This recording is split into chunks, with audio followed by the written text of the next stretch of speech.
Every one of us, at some point, feels like life is spinning out of control. Whether it's a lost job, a broken relationship, or just the chaotic pace of daily routines, these moments can leave us feeling helpless and overwhelmed. But what if I told you there's a way to not just survive these challenges, but to thrive amidst them? Today, we're going to dive deep into the wisdom of Seneca, an ancient philosopher who mastered the art of maintaining peace in a tumultuous world. His teachings on Stoicism aren't just philosophical musings, they are practical strategies that have powered leaders, thinkers, and individuals through the ages and can empower us today. By the end of this video, you'll have a toolkit of Stoic principles to help you cultivate mental toughness and reclaim control over your emotions and reactions. No matter what life throws your way, stick with me, and let's explore how these ancient secrets can be applied to modern life for a calmer, more centered existence. If you appreciate what we're doing here and want to support the channel, a simple, free favor I'll ask from you is to hit the subscribe button. It helps us keep bringing content like this to you. Also, I encourage you not to skip any part of the video. If you're here, you're not like the majority. You're someone who sees the value in diving deep, so consider yourself an exception. Number 1. Focus on one activity at a time.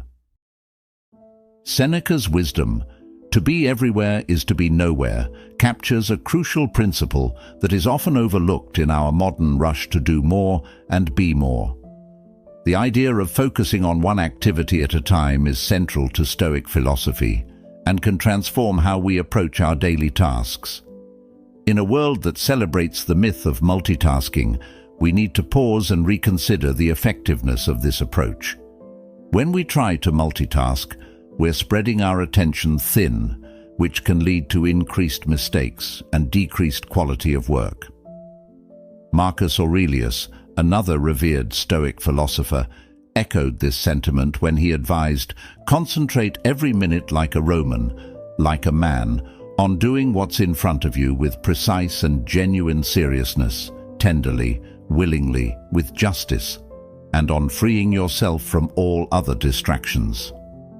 This focus is not just about improving productivity, it's about cultivating a quality of mind that values depth over breadth.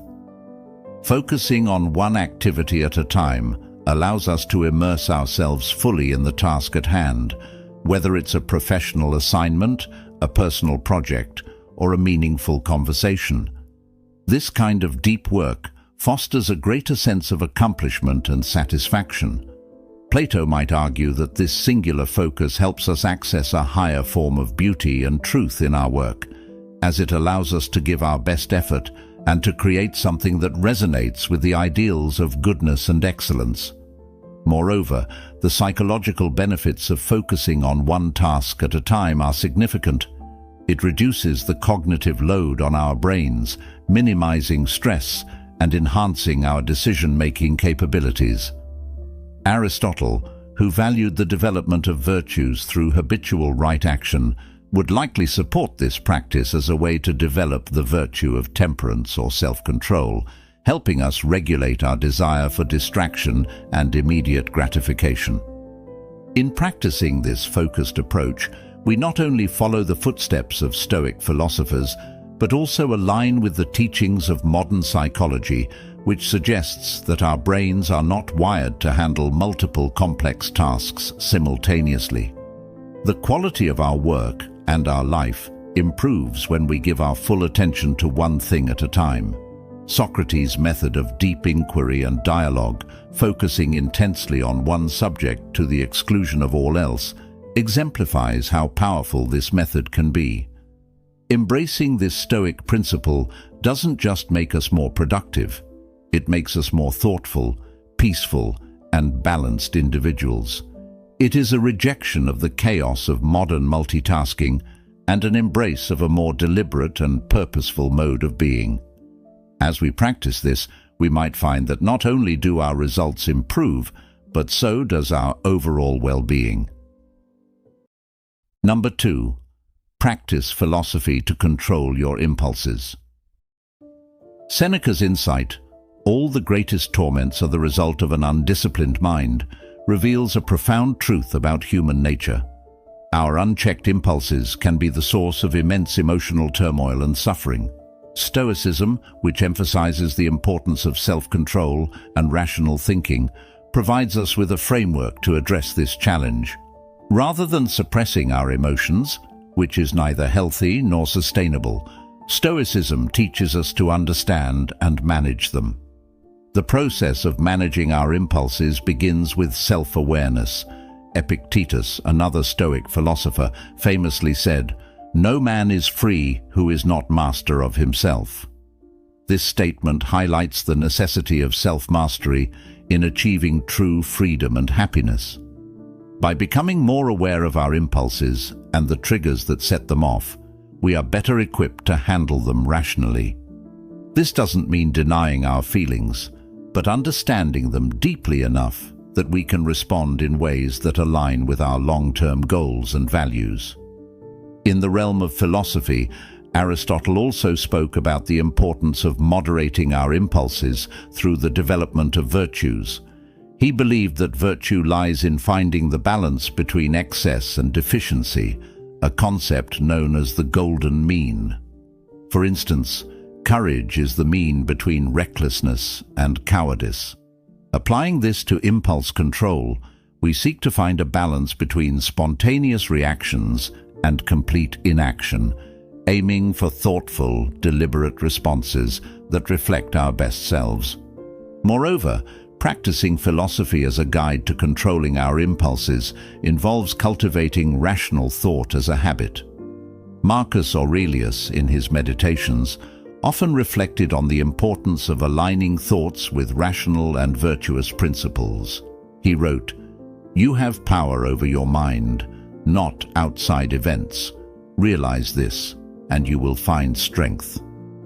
This perspective encourages us to focus on our internal responses rather than external provocations, thereby gaining greater control over our impulses.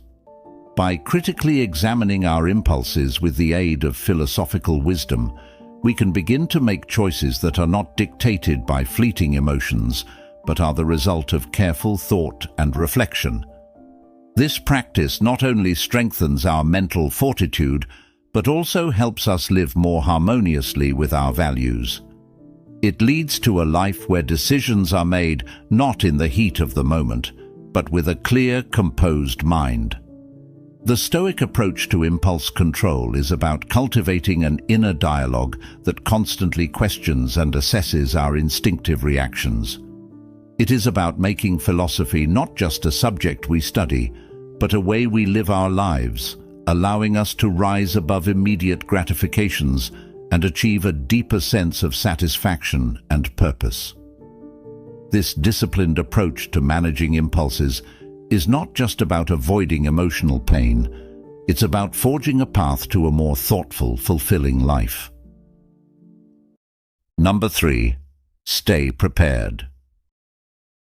Seneca, which is all about being prepared, famously said, "Rehearse them in your mind.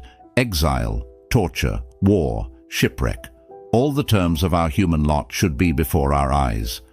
This advice might sound a bit dramatic at first. After all, not all of us are navigating the high seas or entering battle. But what Seneca is getting at here is the concept of mental preparation for life's inevitable challenges, a cornerstone of Stoic resilience. Stoicism teaches us to anticipate and mentally rehearse for the worst, not to fill us with dread, but to diminish the shock and pain when difficulties do occur. This practice is known as premeditatio malorum, or the premeditation of evils. It's about visualizing the most challenging scenarios, not to worry obsessively, but to be emotionally and mentally equipped when life throws its curveballs. Think about it this way. Athletes practice under tough conditions to prepare for the strain of actual competition. Similarly, by mentally rehearsing challenging situations, We train our minds to handle stress and adversity with less panic and more poise. This Stoic practice helps us appreciate our current state. When we realize how much worse things could be, our everyday problems seem less overwhelming. Applying this Stoicism doesn't mean living in constant anxiety about what could go wrong. Rather, it's about having a realistic acknowledgement of potential negative outcomes. For example, if you're worried about job security, instead of spiraling into fear, you could start preparing by updating your resume, enhancing your skills, or even exploring alternate career paths. This way, if the worst were to happen, you're not caught off guard and are better positioned to handle the situation. Moreover, this principle extends beyond personal crises. It's about maintaining a level of readiness for any significant changes in our lives, from financial instability to personal loss. By staying prepared, we not only shield ourselves from the initial shock, but also quicken our recovery and adjustment periods. We become less reactive and more responsive, a subtle but powerful shift in handling life's uncertainties. Seneca's counsel helps us forge a mindset where we're not overwhelmed by adversity, but are fortified against it. This mental readiness is not about expecting the worst, but about being prepared to deal with any situation, thereby enhancing our resilience and overall mental toughness. Through this Stoic lens, we see not just the potential for loss or hardship, but also the opportunity for growth and renewal in every challenge. Number 4. Voluntarily embrace hardships. Another profound insight from Seneca: difficulties strengthen the mind as labor does the body. This idea is at the heart of Stoicism and speaks to a practice that can seem counterintuitive at first: voluntarily embracing hardships. It's about deliberately choosing to experience discomfort, not as a form of punishment, but as a way to fortify our mental resilience and expand our capacity to handle life's inevitable challenges. Think about what it means to voluntarily embrace hardships.